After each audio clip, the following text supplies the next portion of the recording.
Air Canada's CEO is apologizing and promising to improve services for passengers with disabilities after a heavy round of questioning yesterday from MPs who called recent reports of passenger mistreatment shocking and scandalous. We've been airing, Marianne, many of those reports on CBC News, and they have been very upsetting to viewers.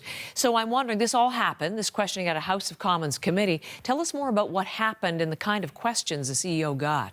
Yeah, because for those who have been following our coverage here on CBC News, it has been very eye-opening. Of course, this is an experience for those who are living with disabilities that they have to deal with every single time they hop on a plane. But this is what we heard yesterday, some intense questioning for the CEO of Air Canada at this committee hearing, specifically when it comes to how they are treating people with disabilities and their specific needs. Are they accommodating them? And they talked about some very specific examples. One of them in which a man was dropped and injured after airline staff did not use the lift as requested. Also, someone who had spastic cerebral palsy who had to drag himself off a plane. And then another incident here, which was captured actually by CBC News cameras as part of a marketplace story. And it actually shows a woman in her wheelchair, and her ventilator was disconnected after a lift landed on her head. This particular incident, very shocking to those who were witnessing now firsthand the challenges and some of these horrific experiences that passengers with disabilities have to deal with every single time they fly. Now, the CEO of Air Canada said at this hearing that he apologizes to these passengers, and they are working to do more to improve the flying experience for those with disabilities, including an advisory committee that's now in place. They also have a program where these passengers would wear lanyards so that staff know the specific needs that they have. Also, more training. We have concluded the chief issue is inconsistency.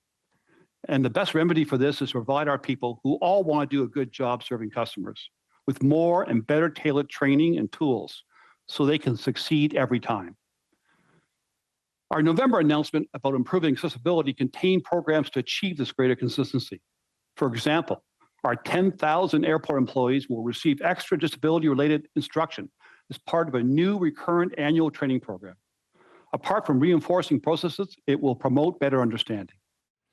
Now, advocates are saying that training piece is really key because all staff have to know how to deal with the particular needs of these passengers with disabilities, including things like just knowing how to operate what's called an eagle lift.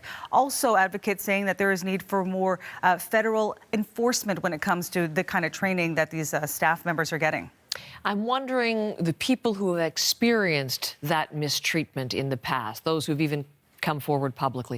What are they saying in reaction to what happened yesterday? In a word, Heather, disappointment. They're disappointed with what they heard at that hearing yesterday. One of the women who has been speaking out is the passenger who we just showed her incident just a few moments ago. She was the passenger captured by Marketplace on that flight on Air Canada, traveling on Air Canada, That's where her ventilator was disconnected. That lift landed on her head. Her name is Alessia Di Virgilio, and she spoke with Travis Danrush on Canada Tonight last night about her reaction to what she heard yesterday.